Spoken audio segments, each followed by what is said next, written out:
toujours la sensation, Tariq Ramadan, que l'islam de France est mal représenté.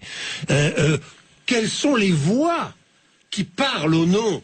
Est-ce que, d'ailleurs, des voix doivent parler au nom des musulmans de France? Non, des voix parler au nom, comme ceci. Moi, mais on n'est pas des représentants, mais attendez. Oui. Vous, Tariq Ramadan, vous êtes une voix écoutée. Par les musulmans, par les musulmans de France. Mais le problème, c'est que je suis pas écouté par votre gouvernement, je suis même diabolisé, je n'ai accès à aucune de vos universités. J'interviens dans toutes les universités du monde, à l'exception de la France. Quand même, absolument. L'exception française, elle est moche, là.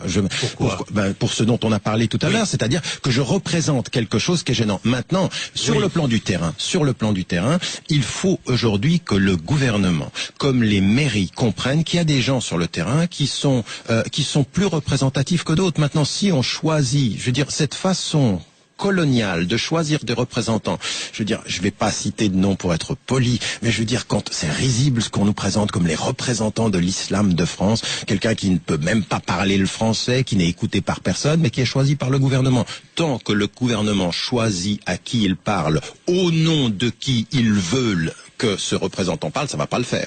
Et on lui pèlera le jonc comme au bailli du Limousin. On a vendu il est devenu malgré lui le porte-parole de cet islam éclairé, de la main tendue, l'ouverture, le dialogue, les sources d'espoir. Je laisse la parole bien volontiers à Hassan Chalgoumi.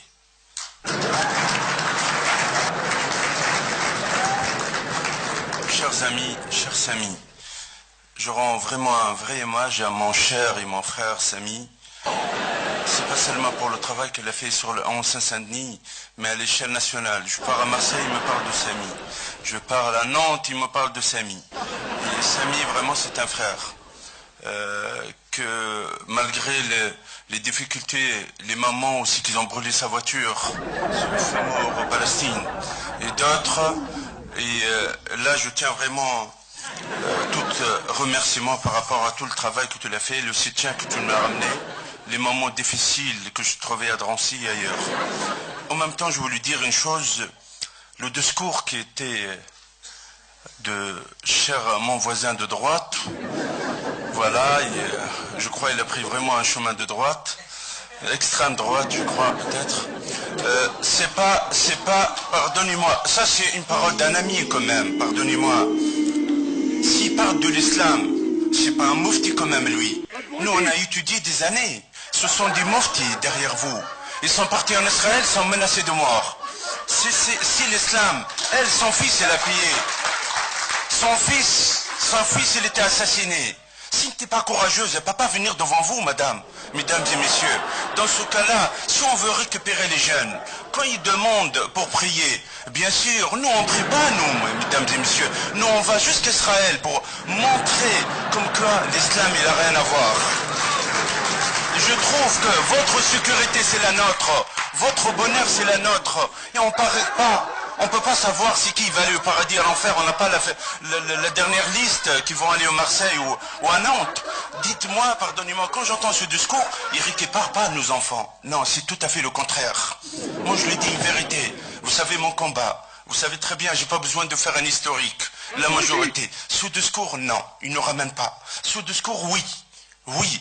Il y a des extrémistes. Nous sommes otages. Racisme, intégrisme. Nos pays, c'est vrai, en combat. En Tunisie. Entre les extrémistes et les modérés. Ils paiera cher. Dernièrement, quelqu'un a été assassiné. Ça, c'est une réalité. Ça, c'est le discours qu'on a besoin de vous. Ça, c'est la réalité. Vous savez, j'ai des fidèles qui viennent me voir. Ils me disent, je préfère travailler chez un peintre juif qu'un arabe. Imaginez. Je dis pourquoi. Il m'a dit, il me gardait plus mes droits que l'autre arabe que mon cousin. C'est vos valeurs. Votre comportement à eux, comment vous le ramenez, croyez-moi, il a de l'influence énorme.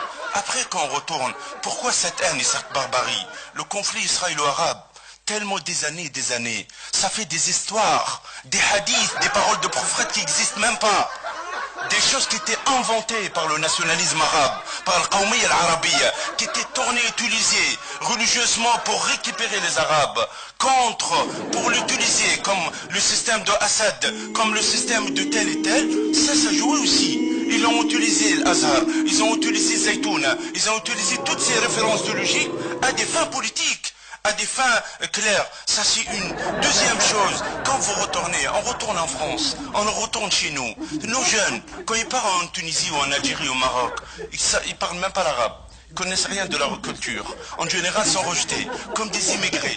Les immigrés, qu'est-ce qu'ils font? Ah, ça y est, ils vont faire le bordel, la hala, ils vont faire des problèmes. Ils retournent ici à Paris, en France, pareil, presque d'une manière indirecte ou directe. Problème social, divorce, tout ça, à la fin, quand ils cherchent à se mettre à sa personnalité, il est où? Il est où? Est-ce qu'il est de Méditerranée? Est-ce qu'il appartient à tel catégorie de poissons? Est-ce qu'il est marocain? Est-ce qu'il est algérien? Est-ce qu'il est parisien? Il cherche et trouve des sites internet. C'est développé depuis une dizaine d'années, depuis l'année 2000, où il commence les sites internet. Il travaille énormément. Là, il cherche, je trouve, collectif Cheikh Yassine, Euro-Palestine. Il trouve des sites internet énormes. Vous savez, je vous donne un exemple. J'ai un professeur fidèle le vendredi. Il vient me voir, il me dit, monsieur l'imam, je posais la question à mes élèves. 27 élèves. Combien vous regardez la télé? Qui regarde par jour une fois la télé? Il n'y en a qu'une seule. Je dis des fois je regarde, des fois non. Mais un seul. Le reste, les 27 personnes, ils regardent tous les sites internet par jour. Personne qui est absent. Dans ce cas-là, pardonnez-moi, le combat, au lieu de parler que Allah, on va prier à la mosquée, eux ils prient plus que ça, ils donnent leur vie pour l'amour et pour la paix. Et pour montrer que l'islam réel qui exerce, moi je trouve les sites internet depuis des années. Et vous savez la réponse de certains hommes politiques, je l'entends, et qui me rend vraiment un peu nerveux quand ils disent on est incapable de le fermer parce que soi-disant sont à l'étranger. Si nous on est capable d'envoyer des soldats, de mettre des centaines, des millions d'euros pour sauver des peuples, de protéger des nations, on est incapable, nous, de fermer des sites internet comme Omma.com. Comme Omma.com. Vous savez, Omma.com, qu'est-ce qu'ils ont fait aujourd'hui? Omma.com, aujourd'hui, ils ont mis Sami Gozlan, Sami Gozlan, le raciste, tel, Chalgoumi, le collabo, le sioniste, le traître, le vendu, et tout ça, c'est des sectes. Ils appellent à se manifester en face de l'ambassade, devant l'Assemblée nationale. Dites-moi, ça c'est les sites internet, et que je rends hommage au ministre de l'Intérieur, M. Valls, qui l'a dénoncé réellement. Ça c'est une. Deuxième chose, pardonnez-moi, ces jeunes-là, il faut leur donner des deux positifs. C'est nos jeunes, ils vont pas partir. Quels que soient les discours, ils vont pas partir. Pourquoi on ne le récupère pas? Pourquoi on ne valorise pas? Croyez-moi, moi je souffre le premier. Quelques semaines, ça fait 2-3 semaines, j'ai posé une plainte menace de mort. Juste, vous regardez sur les sites internet depuis ma apparition par rapport au livre et par rapport à tout ça, vous regardez combien les remarques, combien les tombées négatives. Mais quand même, pardonnez-moi, regardez, il m'a donné un verset coranique pour le lire. Voilà, en arabe, et on nous semble quand même un expert un peu à l'arabe, malheureusement, mon voisin, je sais pas. Voilà, et je retourne. Il faut donner des positifs, pardonnez-moi, à nos enfants. C'est ça qu'on a besoin. Quand on était en Israël, chers imams, eux ils étaient en Israël. Est-ce que vous avez entendu un discours comme celui-là?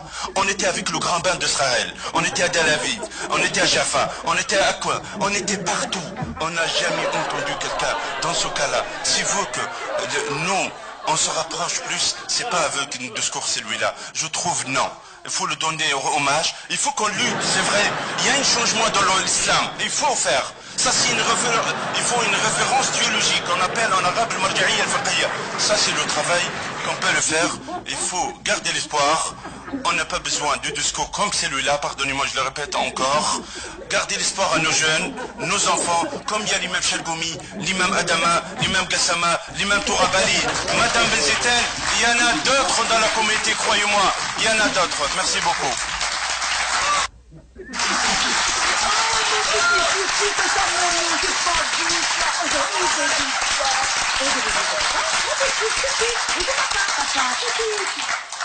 Merci Hassan Chalgoumi, merci pour ces... C'est pas beau ça. Où goûter ça? On va dire bonjour à son papa. Pouic. Bonjour papa, pouic. Et on lui... Abruti!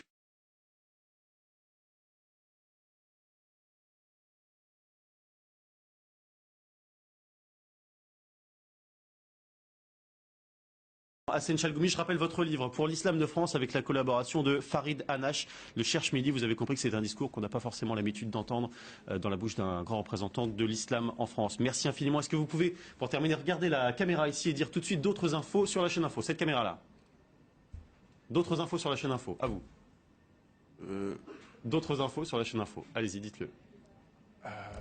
Voilà, je souhaite vraiment qu'exercer l'islam de France et que la réalité, notre avenir, aura un honneur. D'accord, c'était une formule rituelle, mais bon, c'est pas grave. Merci infiniment, Hassan Chalgoumi. Le journal à suivre.